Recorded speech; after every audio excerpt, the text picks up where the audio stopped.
Bismillahirrahmanirrahim. Assalamualaikum warahmatullahi wabarakatuh. Allah subhanahu wa ta'ala berfirman, A'udzu billahi minasyaitonir rajim. Bismillahirrahmanirrahim. Ya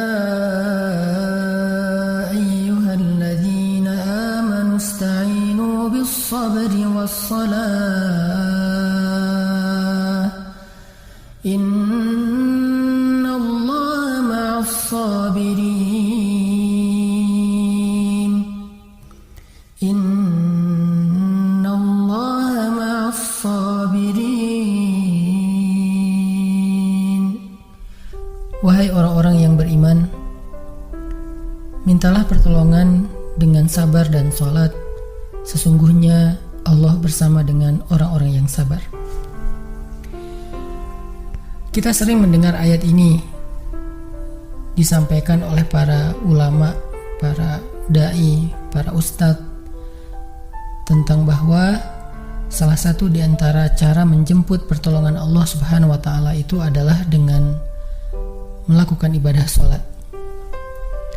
Pertanyaannya adalah, sholat yang seperti apakah yang bisa menjemput pertolongan Allah dalam kehidupan kita pada saat kita sedang mengalami ujian yang berat? Banyak orang yang bilang, saya sholat tapi kok hidup saya gini-gini aja. Banyak orang yang bilang, saya udah sholat tetapi kok doa saya belum diijabah. Saya udah sholat tapi kok masalah saya masih belum selesai. Saya udah sholat tetapi kok musibah saya terus beruntun tidak pernah berhenti. Saya udah sholat tapi kok musibah terus terjadi dalam hidup saya. Sehingga teman-teman yang dirahmati Allah, kita perlu belajar sholat yang seperti apa yang bisa menjemput pertolongan Allah Subhanahu wa ta'ala secara ajaib. Mari kita renungkan sebuah kisah yang pernah disampaikan oleh sahabat Anas bin Malik radhiyallahu an, bahwa dahulu di masa Nabi ada seorang laki-laki di kota Madinah yang melakukan perjalanan antara Syam ke Madinah untuk berdagang. Di tengah perjalanan, laki-laki ini dirampok oleh para perampok. Dia diberhentikan oleh seorang laki-laki, kemudian hartanya diambil, lalu setelahnya laki-laki itu menghunuskan pedang kepada orang ini. Pedagang ini mengatakan, wahai fulan, jika engkau menginginkan hartaku, ambillah, tapi biarkanlah aku melanjutkan perjalanan. Perampok itu mengatakan, adapun harta itu sudah menjadi milikku. Sekarang aku menginginkanmu, aku ingin membunuhmu. Merasa tidak punya pilihan, akhirnya pedagang ini mengatakan, wahai fulan, jika engkau ingin menyakitiku, membunuhku, maka lakukanlah. Tetapi sebelumnya berilah aku kesempatan untuk melaksanakan sholat 2 rakaat. Lalu perampok ini mengatakan, ya sudah, kalau begitu sholatlah, aku akan berikan engkau waktu sebentar. Maka pedagang ini pun mendirikan sholat dengan sholat yang sangat khusyuk. Di dalam sholat, laki-laki ini setelah membaca Al-Fatihah, dia membaca sebuah ayat di dalam surat An-Naml ayat 62. Apa ayatnya? Dia membaca kalimat, Amman yujibul muttarra idza da'ah. Amman yujibul muttarra idza da'ah wa yakshifus su'a wa yaj'alukum khulafa'al ard. A ilahum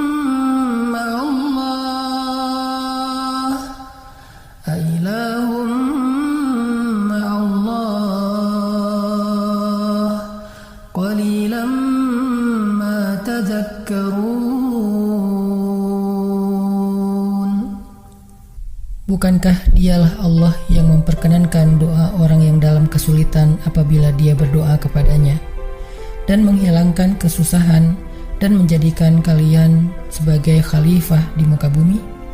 Apakah di samping Allah ada Tuhan lain yang patut disembah atau dimintai pertolongan? Sedikit sekali dari nikmat Allah yang kalian ingat. Shadaqallahul azim. Teman-teman yang dirahmati Allah Subhanahu wa taala, inilah ayat yang dibaca oleh pedagang tadi ketika dia sholat 2 rakaat. Dia membaca kalimat ini dengan penuh penghayatan dan perenungan. Dia mentadabburi ayat ini. Amman yujibul muttarra idza da'ah wa yakshifus su'. Bukankah dialah Allah yang memperkenankan doa orang-orang yang dalam kesulitan dan menghilangkan kesusahan? Dia menghayati ayat ini. Dia mentadabburi ayat ini. Sehingga muncullah rasa yakin di hatinya bahwa harapannya saat ini satu-satunya adalah Allah yang yujibul muttar. Dia dalam kondisi muttar, dalam kondisi kesulitan, dalam kondisi terancam. Muttar itu bisa bermakna terancam, kesulitan, kesusahan, dan berbagai macam makna dari ketidakberdayaan. Siapa yang yujibul muttar? Siapa yang akan memperkenankan doa orang yang tidak berdaya selain Allah? Wa yakshifus su', dan menghilangkan kesusahannya selain Allah. Maka mulai muncullah rasa yakin di dalam hati laki-laki ini setelah membaca ayat tersebut. Setelah selesai dia lakukan sholat, kemudian dia mengangkat kedua tangannya. Dia berdoa kepada Allah dengan menyebut nama-nama Allah yang mulia. Ya Rabbi, wahai Tuhan yang maha pengasih, wahai Tuhan yang maha penyayang, wahai Tuhan yang memiliki arsy yang mulia, wahai Tuhan yang menampakkan makhluk, wahai Tuhan yang maha mengembalikan, wahai Tuhan yang maha melaksanakan apa yang Dia kehendaki. Aku mohon dengan cahayamu yang memenuhi sudut-sudut arsy-Mu. Hamba mohon kepadamu dengan kekuasaanmu yang menguasai makhluk-Mu, dan dengan rahmat-Mu yang meliputi segala sesuatu. Tidak ada Tuhan yang berhak disembah selain Engkau, ya Allah. Wahai Tuhan yang maha penolong, tolonglah aku. Laki-laki ini berdoa meminta kepada Allah dengan menyebut kebesaran Allah di arsy, menyebut cahaya-cahaya yang dimiliki oleh Allah yang meliputi arsy-Nya yang mulia. Tiba-tiba setelah selesai berdoa, muncullah seorang laki-laki dengan pakaian hijau bercahaya. Dia mengendarai seekor kuda berwarna abu. Dia mengeluarkan pedang. Lalu perampok tadi mencoba untuk menyerang laki-laki berkuda itu. Tetapi laki-laki berkuda itu menendang dengan kudanya sehingga perampok ini terhempas, terjatuh. Kemudian laki-laki tersebut membunuh perampok itu seketika. Kemudian pedagang itu bertanya, "Siapakah Tuan?" Lalu penunggang kuda itu menjawab, "Ketahuilah, saya adalah malaikat yang turun dari langit ketiga. Ketika kamu berdoa kepada Allah kali yang pertama, kami para malaikat mendengar suara gemerincing dari pintu-pintu langit. Sehingga para malaikat bertanya-tanya, apa yang sedang terjadi? Tiba-tiba muncullah doamu yang kedua, hingga pintu-pintu langit terbuka dan nampaklah cahaya yang sangat benderang. Dan di doamu yang ketiga, datanglah malaikat Jibril kepada kami seraya berseru, siapakah di antara kalian wahai para malaikat yang mau menolong hamba Allah itu? Lalu aku memohon kepada Allah agar Ia mengizinkanku melaksanakan tugas ini.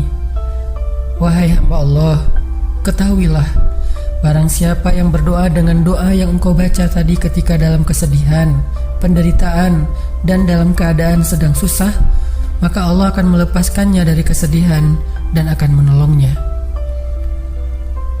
Teman-teman yang dirahmati Allah Subhanahu wa taala, itulah salah satu kisah tentang keajaiban sholat seorang pedagang yang dengan sholat itu Allah Subhanahu wa taala mendatangkan pertolongan yang luar biasa dalam masalahnya. Pertanyaannya adalah, apa rahasia sholat pedagang itu sehingga Allah mendatangkan malaikat khusus yang menunggang kuda berwarna abu, lalu malaikat ini membunuh perampok yang ingin mencelakai pedagang itu? Salah satu rahasia dari sholat pedagang itu, kata para ulama, adalah dia melakukan ibadah sholat dengan ihsan. Seperti yang dikatakan Nabi tentang bab ihsan, an ta'budallah ka'annaka tarah fa in lam takun tarah fa innahu yarak. Ketika engkau beribadah kepada Allah, seolah-olah engkau melihat Allah. Jika engkau tidak bisa melihat Allah, maka yakinlah Allah melihatmu. Di sini Nabi mengajarkan kepada kita tentang sholat yang terkoneksi langsung dengan Allah Subhanahu wa taala. terkoneksi dalam yakin dan iman sampai seolah-olah kita melihat Allah. Artinya ketika kita bisa sholat seolah-olah kita melihat Allah, lalu dengan kondisi seperti itu kita meminta pertolongan Allah dengan penuh keyakinan, itulah sholat yang mendatangkan pertolongan Allah. Atau kalau kita nggak bisa membayangkan bahwa kita melihat Allah karena itu memang sulit, maka yakinlah Allah melihat kita dan itu pasti. Artinya bahwa Allah itu pasti mendengar kita, melihat kita, dan sedang menunggu apa yang kita butuhkan. Maka orang yang bisa melakukan sholat dalam keadaan benar-benar seperti sedang bertemu dengan Allah, lalu dia meminta pertolongan Allah Subhanahu wa Ta'ala seperti pedagang tadi, maka sholatnya itulah yang disebut di dalam Al-Quran wasta'inu bis sabri wassalah, sholat yang bisa mendatangkan pertolongan Allah Subhanahu wa Ta'ala. Semakin sering kita melakukan sholat dengan ihsan, benar-benar seperti bertemu dengan Allah Subhanahu wa Ta'ala. Kalau kita nggak bisa ngerasain bagaimana cara menghayati kita melihat Allah, yakinlah Allah melihat kita.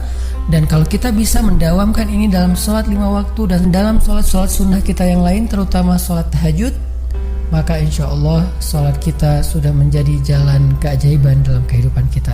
Barakallahu.